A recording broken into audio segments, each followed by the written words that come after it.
Hey everyone. So we're going to start our next unit in physics here, and we've pretty much spent the last maybe 3-4 weeks or so talking about kinematics, which deals with different motion of different bodies, and we don't really pay any attention to the forces that are producing that motion, and just try and see mathematical relationships amongst position, velocity, acceleration, how that relates to the object's motion. So we're going to kind of shift gears a little bit here and get into statics, which is a branch of physics, really a branch of mechanics that treats forces which act on objects that are at rest. So we can start there.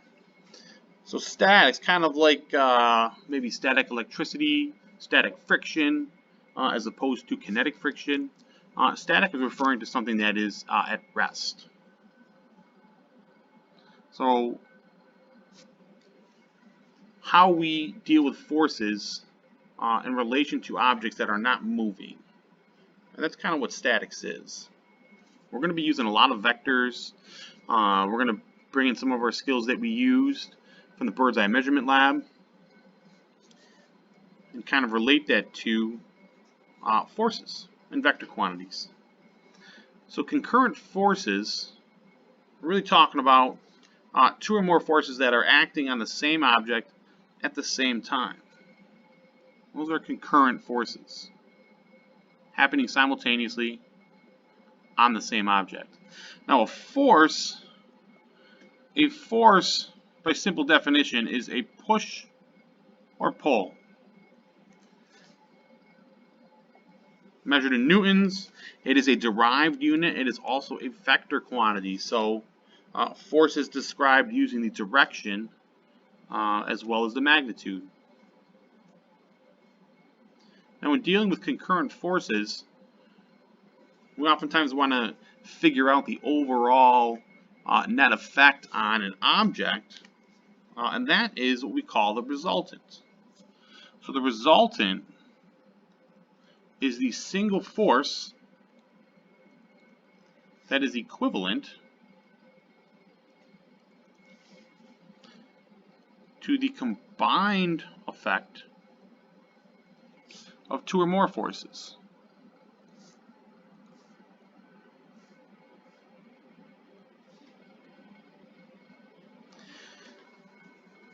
Kind of think about tug of war, and if you have two equal sides that are pulling on the rope and the knot in the middle isn't moving anywhere, we really have no net overall force, even though we have force vectors that would be pulling in the opposite direction. So we can combine, it's not quite taking the average, I guess in a way it kind of is, but we're dealing with at least two or more forces and trying to figure out the combined effect of those forces and how they're going to affect the object. We can kind of get what we call a net force, the overall force that's occurring on an object. Well, the process of combining both magnitude and direction of concurrent forces to try and figure out what the resultant is what we call the composition of forces.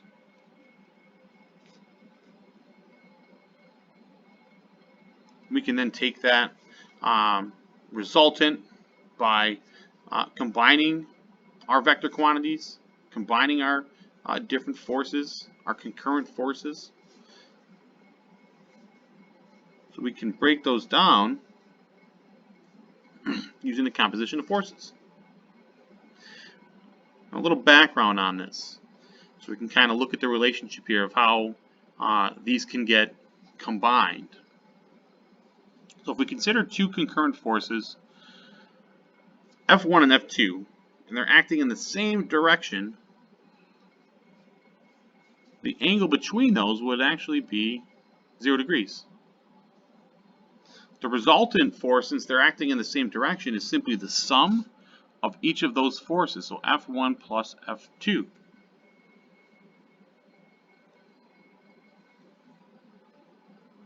So it's the sum of their magnitudes acting in the same direction as the individual force.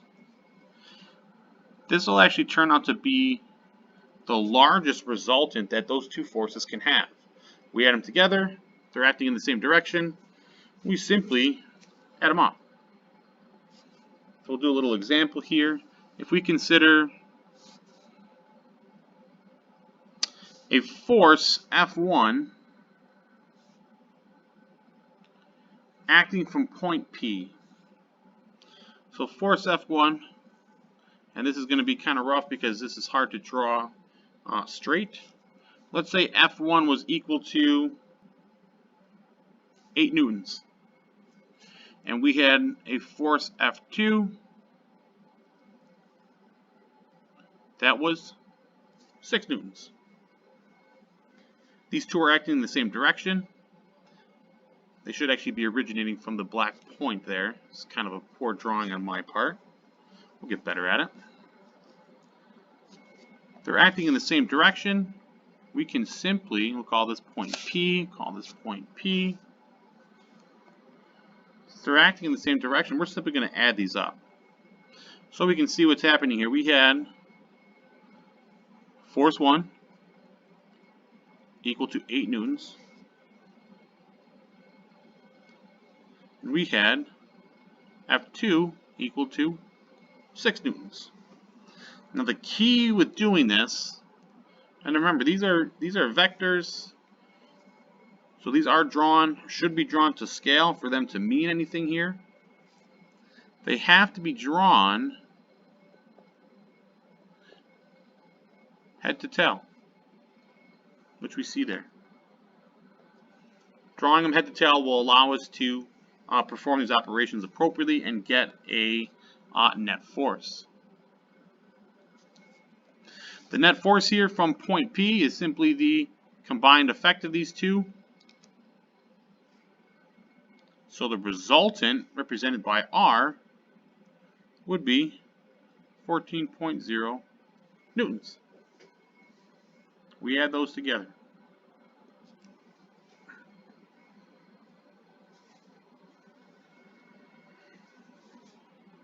Now let's consider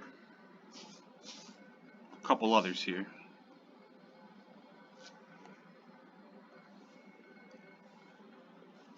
If two concurrent forces, let's call them F3 and F4, act in opposite directions, the angle between the forces is 180 degrees, and the resultant force is the difference. So we would say F3 minus F4. Between their magnitudes acting in the direction of the larger force.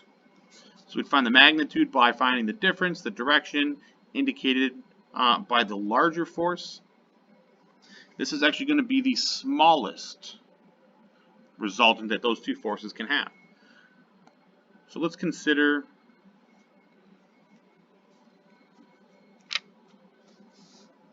we'll do this from point P. I'm going to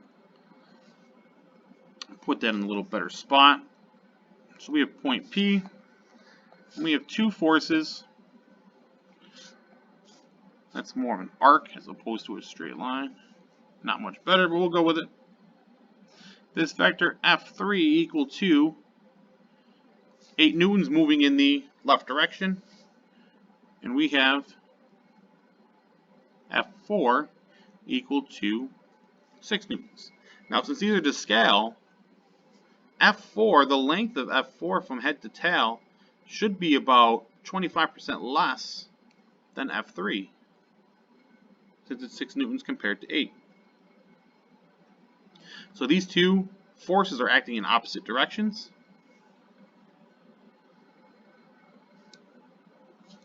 We can subtract these two. But we need to connect them head to tail. Now when we do that, we have F3, which was 8 newtons, and we're going to connect head to tail here F4, which is equal to 6 newtons. The resultant is now found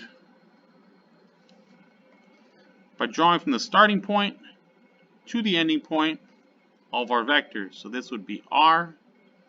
The difference, 8 minus 6, our resultant would be 2 newtons.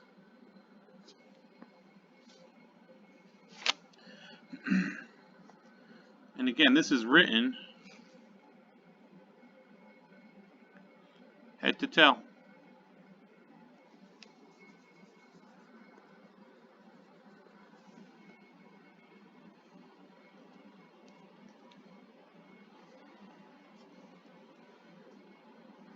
There's a couple different ways that we'll look at adding concurrent forces. If they're simple like this, it's one thing, but oftentimes they're not nice, easy, 180 degree, 0 degree lines acting in exact opposite or exact same directions. So there's going to require a little bit more math and a little more calculating here, and there's a few different ways that we can do this. First way we'll look at it is the triangle method of adding concurrent forces. So the resultant of two concurrent forces, if we consider F1 and F2, acting at some angle between 0 and 180 degrees, can be found by the triangle method of vector addition.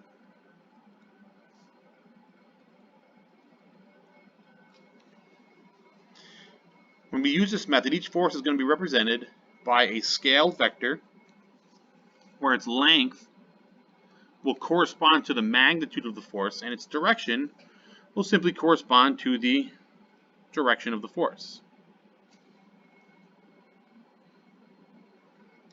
To add the two vectors, we place the tail of the second vector F2 at the head of the first vector F1. The resultant is going to be the vector that's drawn from the tail of F1 to the head of F2, as shown below. And I'll run through that with you guys so you can see what that's going to look like. We'll do a few different examples here. So this is the triangle method. If we consider point P and two different forces here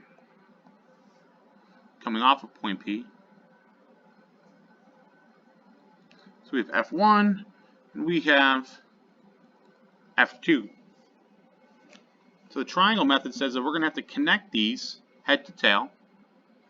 So originating from our point P, we need to connect our vectors head to tail. So I'm going to draw F1 first, F2, and again this is a scale drawing, which is I can't really do on the computer here, but we're connecting these head to tail.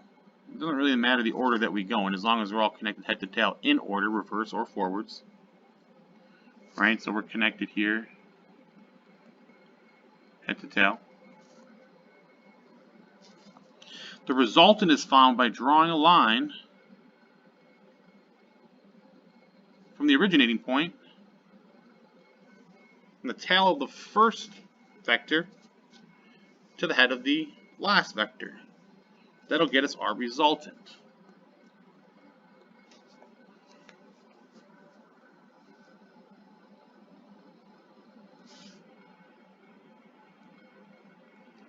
So we'll consider point P again. We'll look at a couple different forces here. See if I can get that a little bit better. We'll call this F3, and we'll call this F4. We need to connect these head to tail. So F3 with its magnitude and direction, F4, and again this is not to scale, although it should be.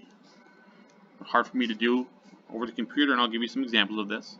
The resultant is found by drawing a line from the originating point, or the tail of the first vector, to the head of the last vector.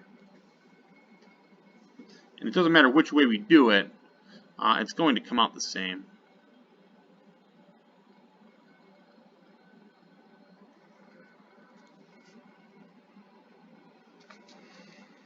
Again, those are connected head to tail.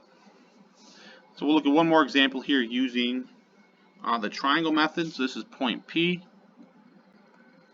And we'll do one more over here, point P. So if we consider three forces originating from here, I'm going to do my best to draw this. F5, F6, and F7. I'm going to connect these in order, starting with F5. F6 was something like that. And F7 is coming downwards like that. The resultant is found by drawing a line from our originating point, or the tail of the first vector, to the head of the last vector. And this would be our resultant. So if we're doing this on paper, yeah, we're measuring the length of these arrows, we're measuring angles, and we need to connect them up to each other using equivalent angles and using equivalent lengths. So this is going to require some skill with a ruler and a protractor, which we did with the bird's eye measurement lab, and we'll really be using throughout this whole unit. So the magnitude of the resultant is found by measuring the vector length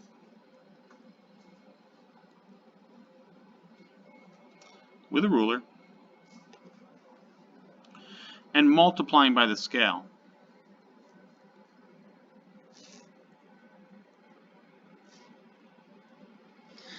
And we might see an example of a scale like 1 centimeter equals 10 newtons. So if we measure a line that is 6.5 centimeters, this would be equivalent to 65 newtons.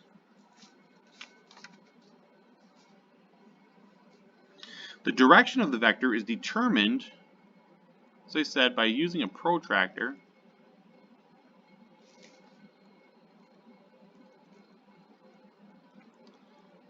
to measure the angle of the resultant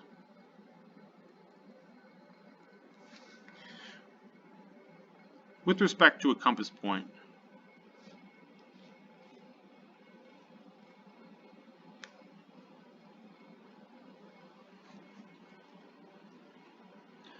So the angles do matter, the distances do matter.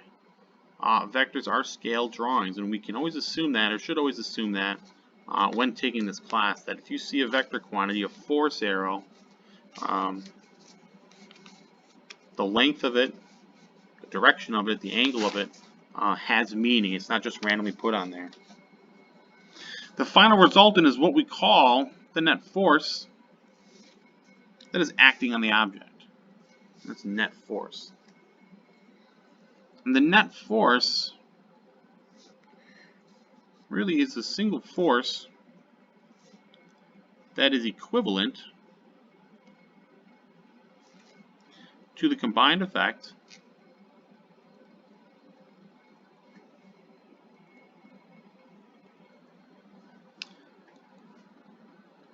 of all the concurrent forces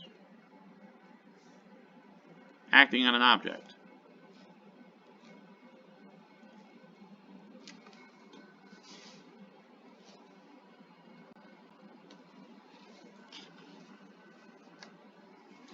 If the two concurrent forces are acting at right angles to each other, the head-to-tail method of vector addition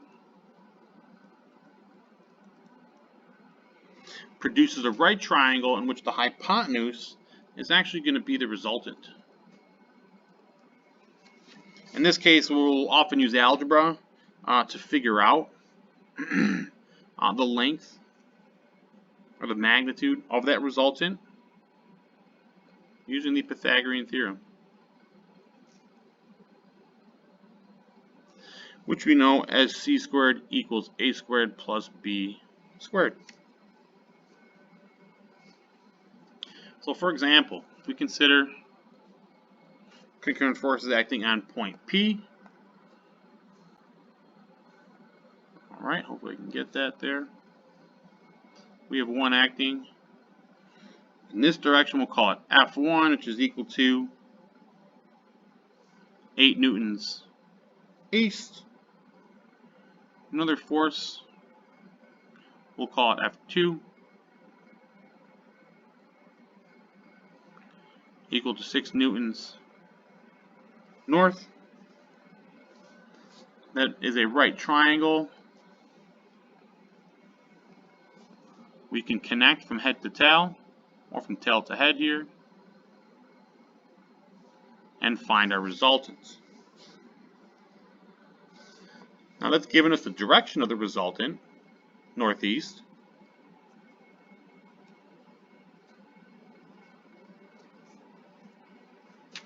And we can use Pythagorean theorem to figure out the magnitude of the resultant. R comes out to radical 64 newtons squared plus 36 newtons squared. I'll extend that down. Our resultant comes out to be 10 newtons.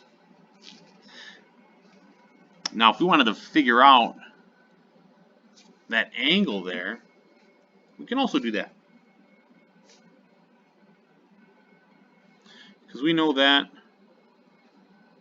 the tangent of theta is equal to the opposite over the adjacent side, which is equal to 6 over 8,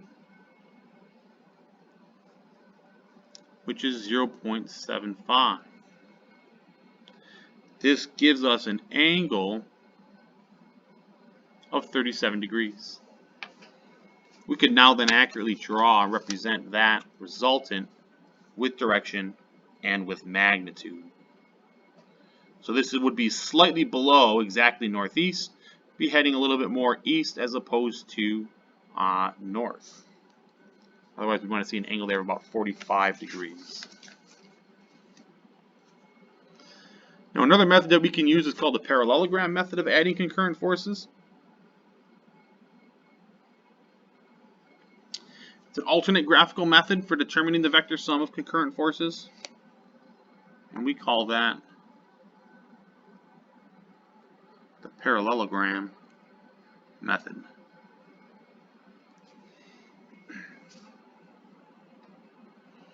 This is kind of similar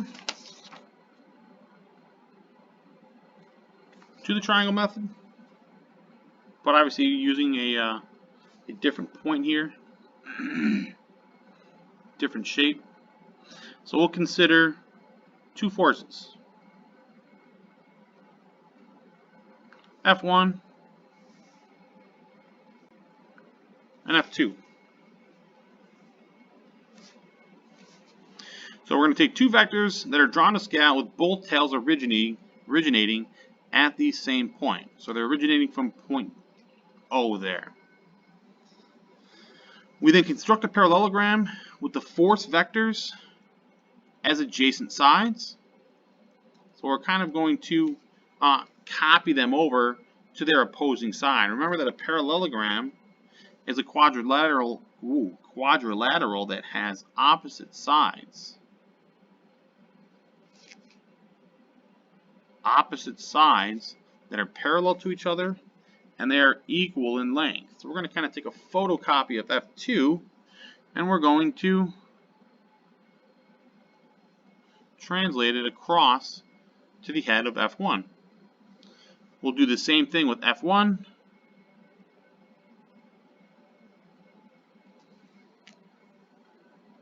Combining these head to tail.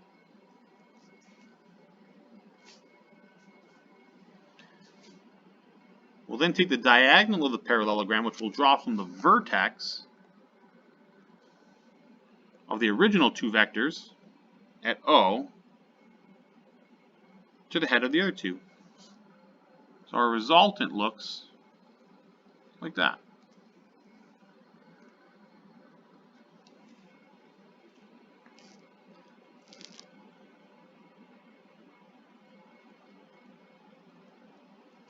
So originating from point O, or the original vector tails, originating at point O, we start our resultant from there.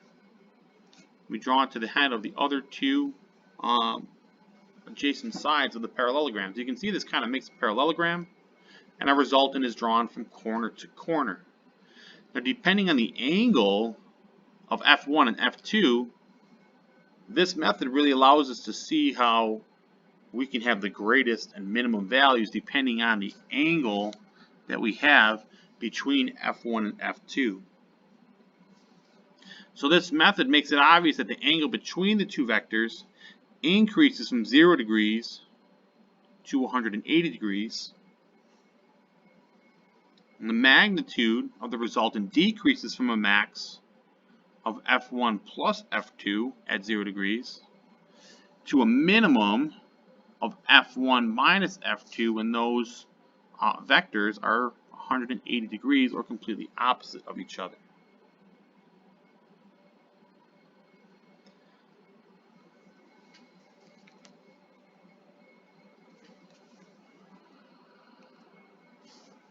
I'm going to do this example here in class because I have a lot to talk about with this one, and I think a 27-minute video is good enough for you guys to take in the first part of statics here and concurrent forces. So we'll do some practice with this shortly in class. I'm going to leave you with a little joke for today.